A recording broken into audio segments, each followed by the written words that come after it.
Hi, Sari and I just did a great live podcast on health anxiety.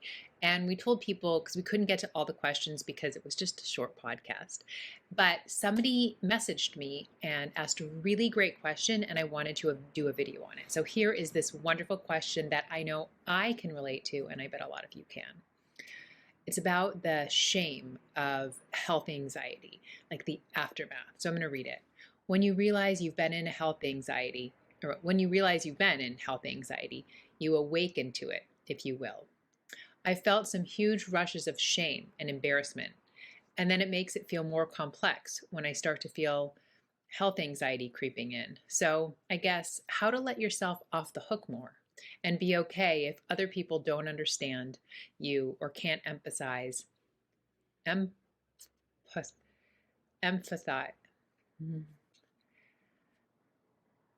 empathize when you're in that anxious state.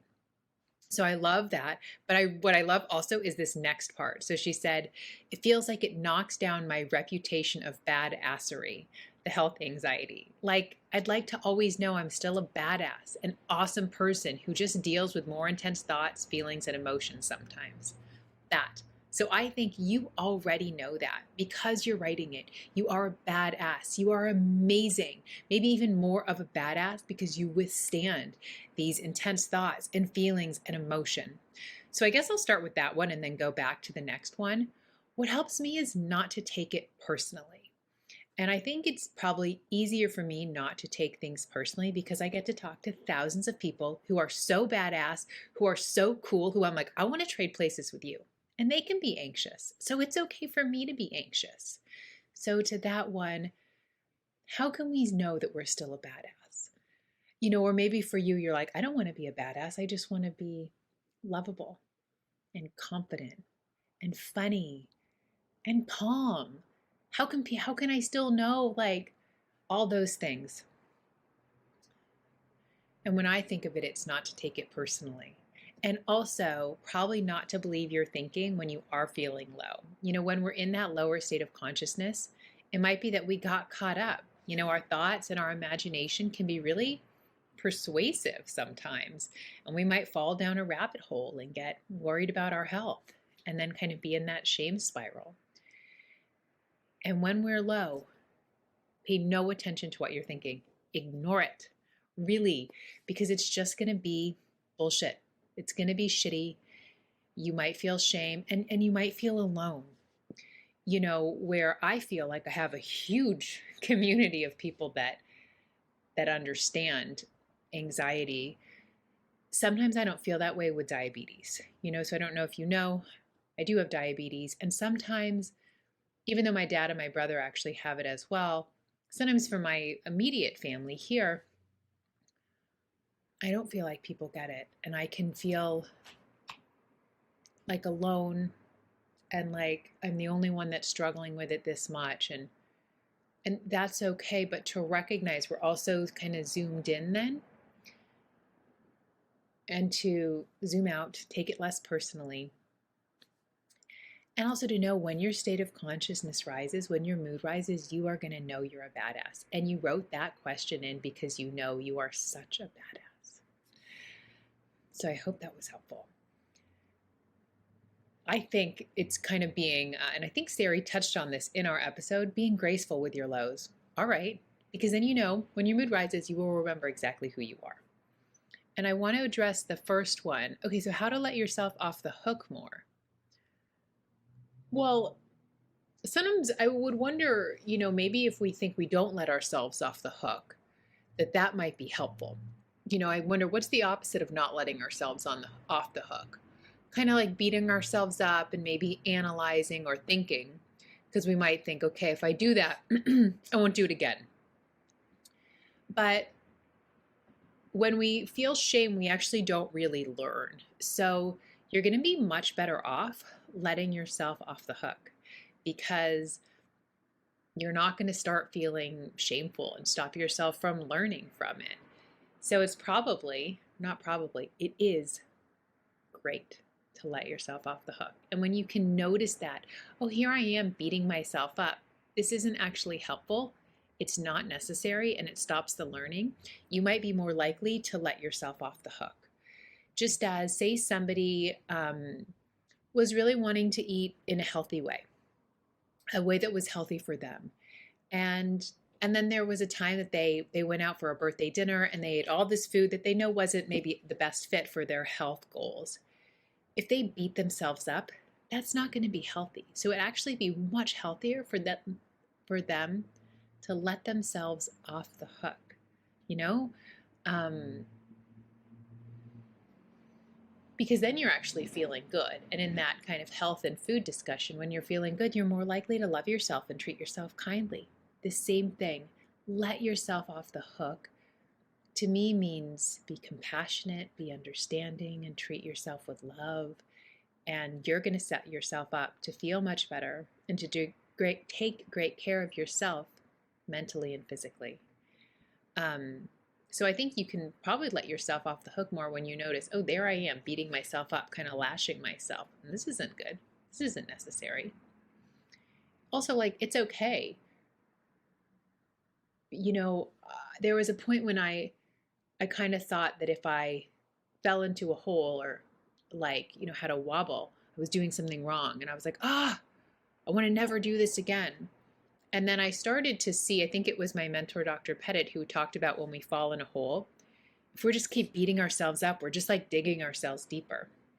And when we pop back out, if we want to, we can look back over and see what we tripped over.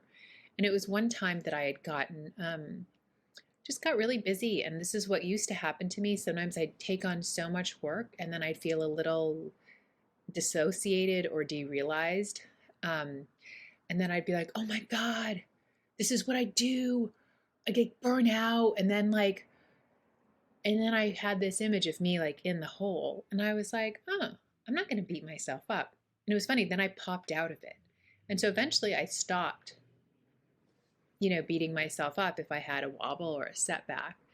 And every wobble or setback was an opportunity for my understanding to go deeper. So you can let yourself off the hook, because actually having some sort of wobbles, wonderful. Your understanding is going deeper. It's making you stronger and better, more of a badass. Okay, the next one, how to be okay if other people don't understand. I wish everybody in our life understood.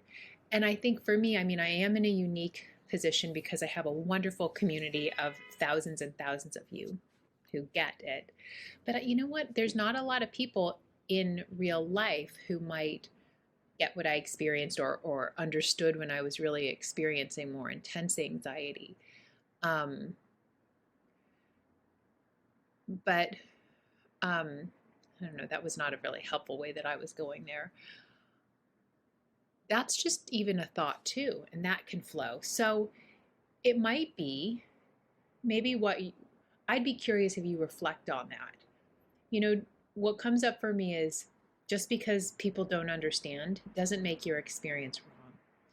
And, for me, when sometimes I feel like people don't understand diabetes, there was one time I just felt sad, and I felt kind of like I wanted to wallow in feeling alone and sad that the people in my house didn't get it. And I was just scrolling on social media, and then up popped this funny account called Insulin and Tonic, and she just had all these memes, and I felt like she got it. And it made me laugh because humor and lightness is so important. So one, we want to let people off the hook too, because not everybody in our life might understand, and that's okay.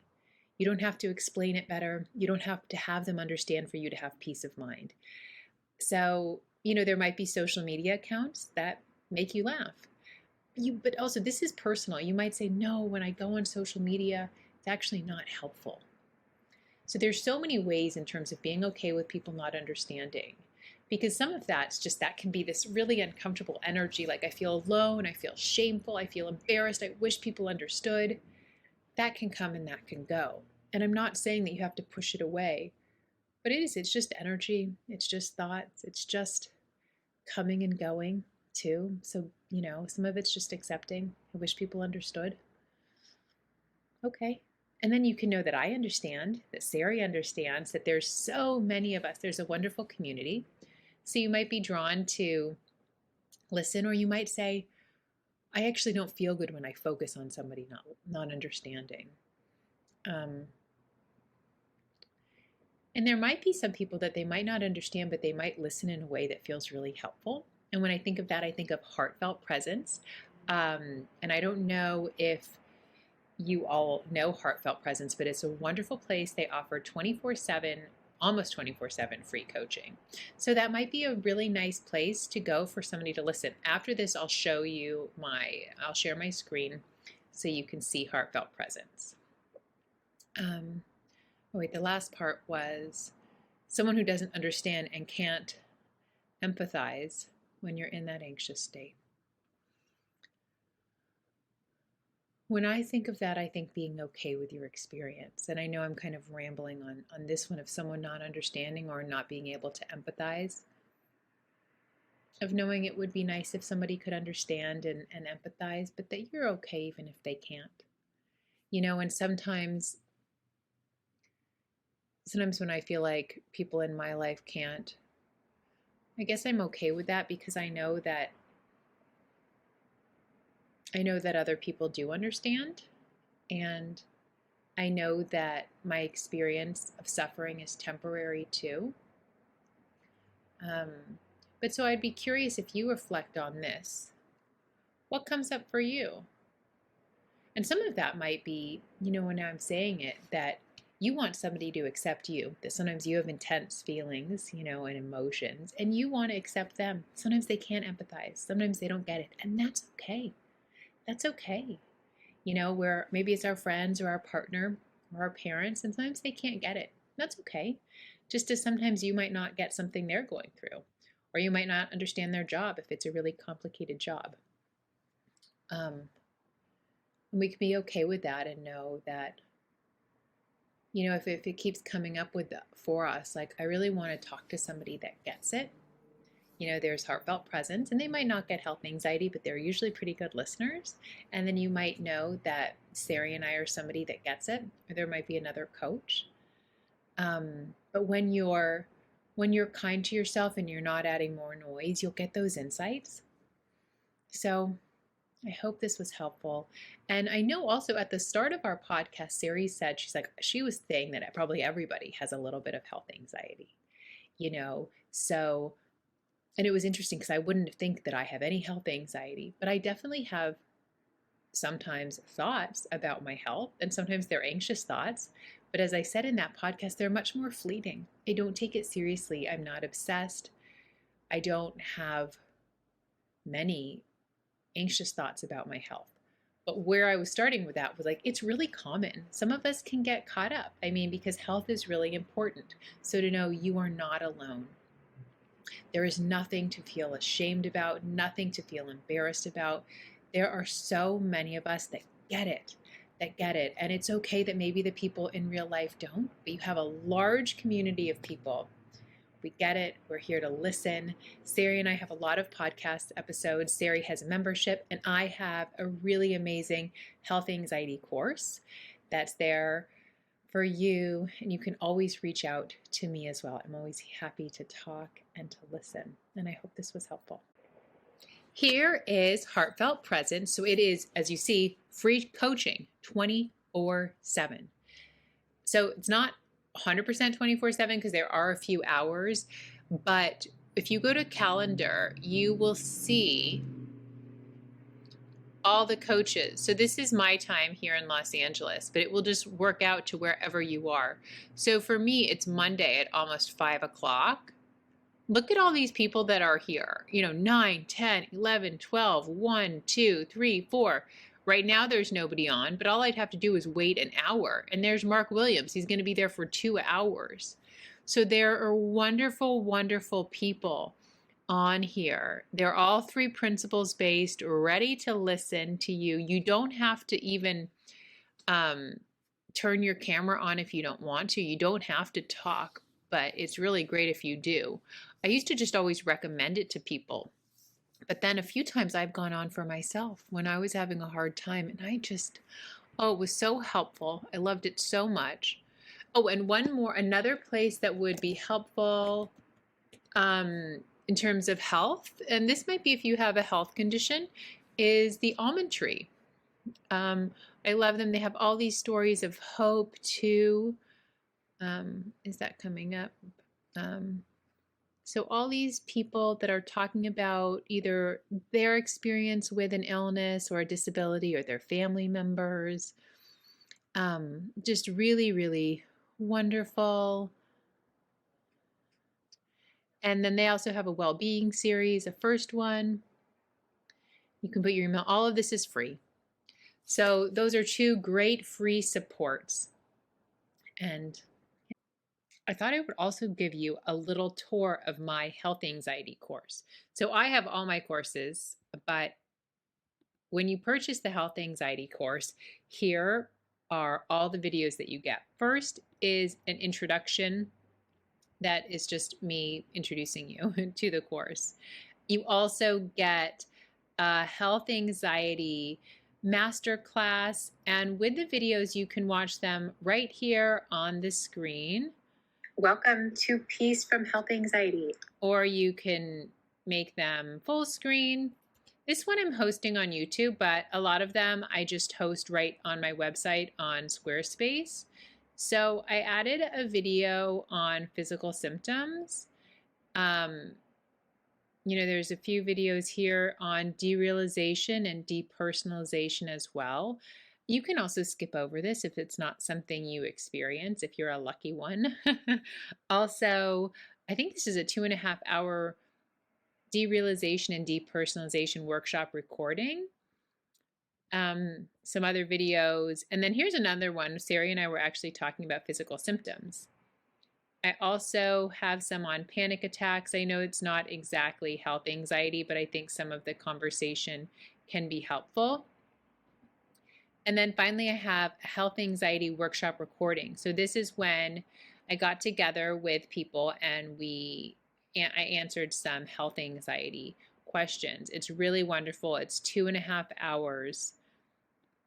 Then I also did this video on how to leave your thinking alone, because I can't remember. I think it was when I had just the first panic attack and physical symptom video, and someone said, "You've said leave your thinking alone. What do you mean?" So I have around this 9-minute video explaining that more. And another optional one on my story with orthorexia, which is health anxiety OCD. Again, this is just completely optional. You can skip over it. Another section on pregnancy anxiety. This is an hour-long video, and somebody that's in my Find Your Peace Within course had asked for me to talk about pregnancy anxiety. And I always love to go to my community. I have a really lovely, large Instagram community, so I went there and asked some questions and have a helpful discussion here on pregnancy anxiety. Next section is cancer without fear. So there's that short video, death anxiety, some short videos, and that is it. So you can navigate, as you see here with these ones, and then you can also go up here and click, because you might say, "Oh, I loved that health anxiety masterclass. I want to watch it again." So here are all your offerings for my course. And again, right now, actually, if you listen to this, the rest of today and tomorrow, you get 20% off. And it's only $157. You can split the payment into 2, and now you get 20% off.